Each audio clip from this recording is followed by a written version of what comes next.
को powered by Vimal. Vimal, बोलो जुबा केसरी.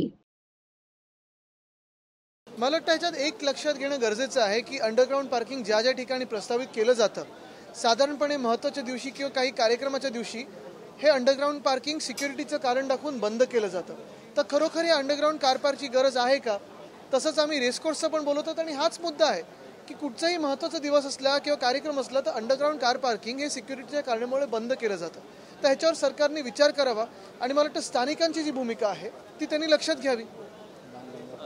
आहे ते आपण जर पाहिलं तर ते ऐतिहासिक असं मानलं जाते, त्यामुळे कुठेतरी नागरिकांच्या भावना या लक्षात घेता न कारवाई केली नाही. ते अर्थात तेच मी सांगत आहे ना की तिकडचं स्तूप असेल किंवा इकडे आपण पाहिलं असेल बाणगंगेच्या तिथे ज्या कॉन्ट्रॅक्टरनी डॅमेज केलंय, आम्ही दुपारी आता तिथे पाहायला चाललेलो आहे, ते जे डॅमेज झालेलं आहे त्याचं तर नुकसान भरपाई कोण करणार?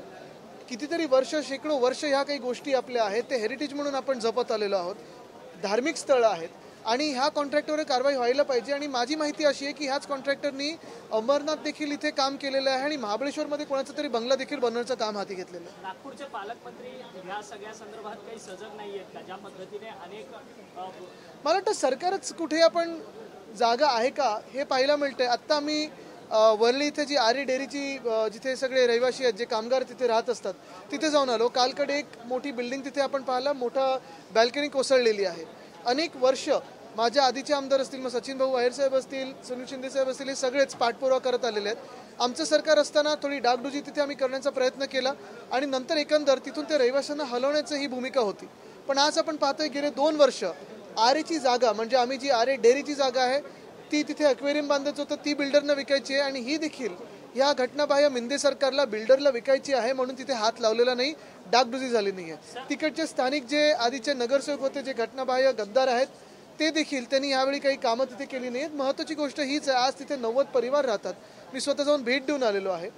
वारंवार पाठपुरावा केल्यानंतर देखील तिथे दाखवलं जातं की फंड अलॉट केलेला आहे, पण तो फंड गेला कुठे हा प्रश्न आहे. तो भ्रष्टाचार आम्ही लोकांसमोर आणूच, पण आमची मागणी ही राहील की त्या 90 परिवारांना त्वरित तिथून हलवून स्थलांतरित करून दुसरीकडे घरं द्यावीत. मला वाटतं घाटकोपरमध्ये घरं आहेत, बँड्रामध्ये घरं आहेत याच खात्याची, त्यांनी तिथे घरं द्यावीत आणि ही मागणी आमची ठाम आहे. सर, मदतीचा हात एकनाथ असे बॅनर्स जे आहेत ते संपूर्ण मुंबईभर नाही तर राज्यभर लागलेले आहेत. तर चढाओढ या सरकारमध्ये दिसते का श्रेयवादासाठी? आणि हे बॅनर लावून मुख्यमंत्री एकनाथ शिंदे हे पुढच्या निवडणुकीकरता स्वतःचं मुख्यमंत्री पदाकरता प्रोजेक्शन करतात. मला वाटतं आपण पाहिलं असेल खोटारडेपणा आता ते होर्डिंग्जवर आणत आहेत. हा सगळा खोटारडेपणा गेले 2 वर्ष आम्ही पाहत आहोत. महाराष्ट्राला अनेक आश्वासनं मिळाली, मग अगदी दहीहंडी मंडळांना इन्शुरन्स पासून सगळं काही मिळणार, ते आमचे रस्ते खड्डेमुक्त होणार वगैरे, हे सगळं आम्ही पाहिलेलं आहे. आता निवडणूक हरणार आहेत म्हणून हे सगळा खोटारडेपणा सुरू आहे आणि तो सगळीकडे चालत राहतो. बजेट पारित व्हायच्या आधीच असं होऊ शकतं का, हा एक प्रश्न आहे.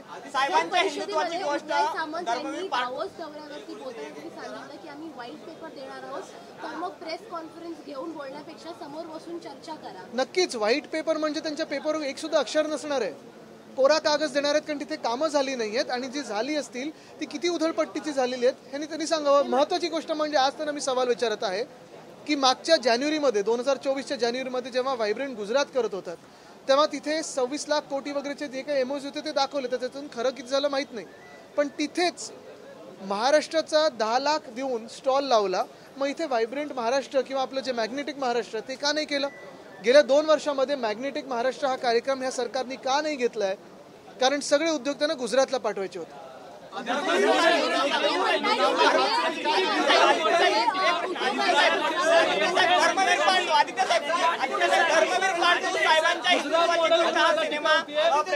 नक्कीच त्या हिंदुत्वामध्ये राम मंदिरात गलती कशी झाली हे देखील दाखवलं.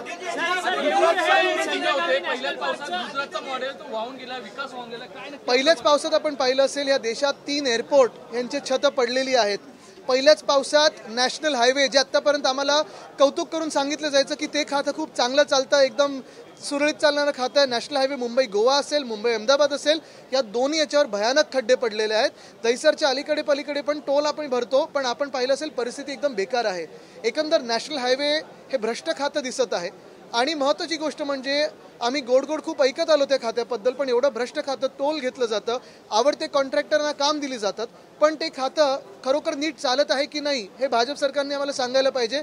तिसरी गोष्ट म्हणजे आपण पाहिलं असेल, गुजरातमध्ये अनेक ठिकाणी रस्ते खचलेले आहेत, दिल्ली आज पाण्याने भरलेले. हे केंद्र सरकारची जी जबाबदारी आहे, रस्ते म्हणजे भाजपची जी जबाबदारी आहे, ते कुठे पार पाडत आहेत? येऊर हे संजय गांधी नॅशनल पार्कच्या अरे तुम्ही धक्का नका देऊ. आतमधला भाग आहे. खरं तर इको सेन्सिटिव्ह तो संपूर्ण भाग आहे, परंतु तिथे रेव पार्टीज आणि अनेक अनधिकृत पब्स आणि बार्स आहेत. तिथे काढा कोणी पब्स बार्स दिलेले आहेत, काढा कोणाचे बंगले आहेत आणि त्या सगळ्या बंगल्यांवर कारवाई करा.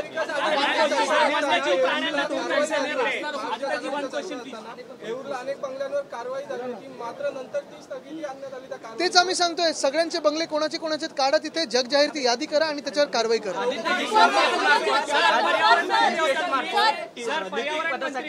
परीक्षा घेण्यात येत होती, मात्र तांत्रिक अडचणीमुळे आज परीक्षा रद्द करण्यात आली.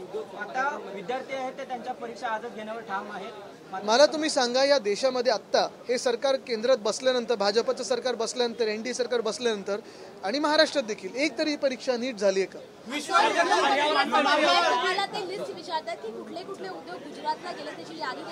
मंत्री ते आहेत आणि त्यांचे काय उद्योग चालतात हे त्यांनी जगाला सांगावे.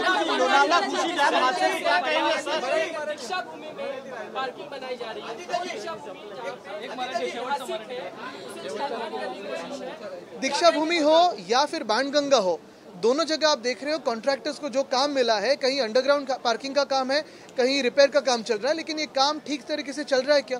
क्यों वहाँ के स्थानिक जो लोग हैं वो आंदोलन कर रहे हैं?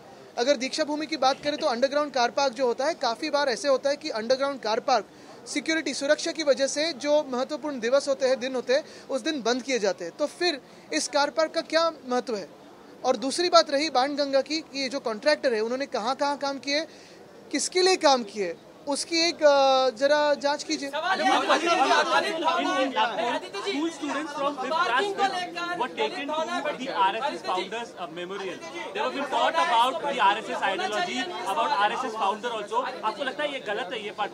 मुझे लगता है कि पॉलिटिकल अवेयरनेस हर एक की पार्टी का होना चाहिए, और जो भी पॉलिटिक्स में आते हैं, whoever comes into politics, school students in civics should be taken to all offices, not just one. Every office you can take them. मात्र त्यामध्ये खेळाडूंचा उल्लेख देखील करण्यात आला. बोर्डावर असलेल्या भाजपच्या पदाधिकारी त्यांच्या मुलांचं अभिनंदन करतात. आता ह्याचं म्हणजे आपण हेच पाहिलं असेल, नशिबाने तरी आता बहुमताचं सरकार नाहीये, नाही तर खेळाडू दिसलेच नसते, एकच चेहरा दिसला असता. पाण्याचा प्रश्न आहे. इथून पर्यटन मंत्री आज काल लोणावळ्यामध्ये आपण बघितलंय, भूस्कॅममध्ये 5 जण वाहून गेले मोठ्या प्रवाहामध्ये. एकंदरीतच कायदा सुव्यवस्था किंवा नियोजनाची कमी आहे असं मला वाटतं. हा पर्यटनाचा विषय नाही, हा कायदा सुव्यवस्थेचा विषय आहे. आणि गृहमंत्री नक्की करतात तरी काय हा प्रश्न आहे. कालकडे मी पाहिला, आत्ता एक व्हिडिओ कुठेतरी आलाय पुण्यामध्ये, खोटे पोलीस म्हणून कोणीतरी रस्त्यावर फिरत होतं बंदूक घेऊन. ती खरी होती की खोटी होती, म्हणजे हे वर्ल्ड कप जिंकल्यानंतर हा विषय आहे ना महत्वाचा.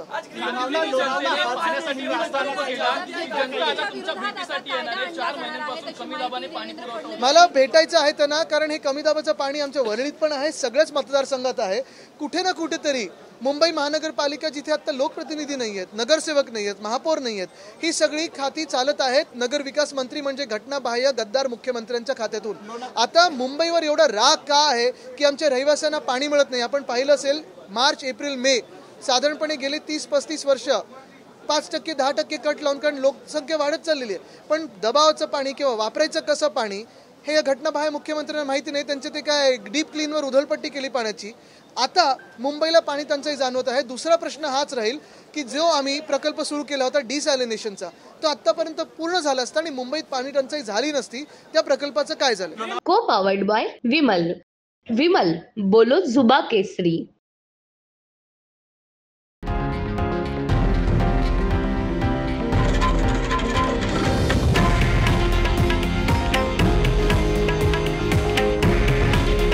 हे आहे देशातील नंबर 1 न्यूज नेटवर्क आणि आपण पाहत आहात TV9 मराठी. काळजी तुमची, हित महाराष्ट्राचं.